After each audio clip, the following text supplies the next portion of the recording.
Чувашская народная академия науки и искусств, Чувашский национальный конгресс и Фонд развития Сувара Чувашской нации «Сувар» с целью обращения внимания властей и общества к проблеме малых деревень провели научную практическую конференцию в деревне Верхняя Кумашка Шумерленского района.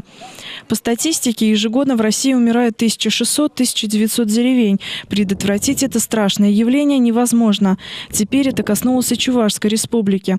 Как известно, чувашские корни издревле были крепкие, но в последнее время в большей степени из-за неустроенности в жизни молодые люди стали уезжать из деревень, не став заменой старикам. Очень большой проблемой стала судьба малых деревень, вот глубинки, деревень в глубинке.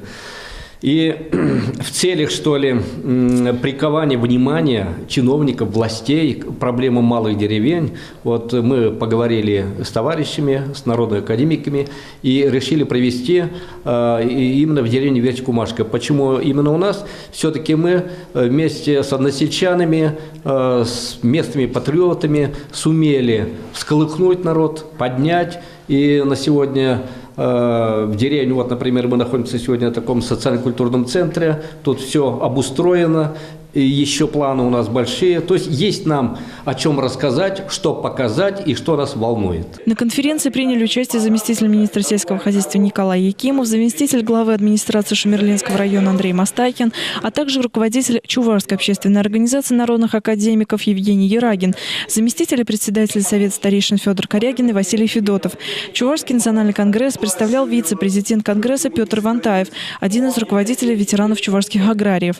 В своем выступлении он отметил, что полностью невозможно остановить неминуемый процесс исчезновения малых деревень, но необходимо обратить внимание на эту проблему и заставить принимать властей какие-то меры в этом направлении в компетенции народных академиков и Чувашского национального конгресса.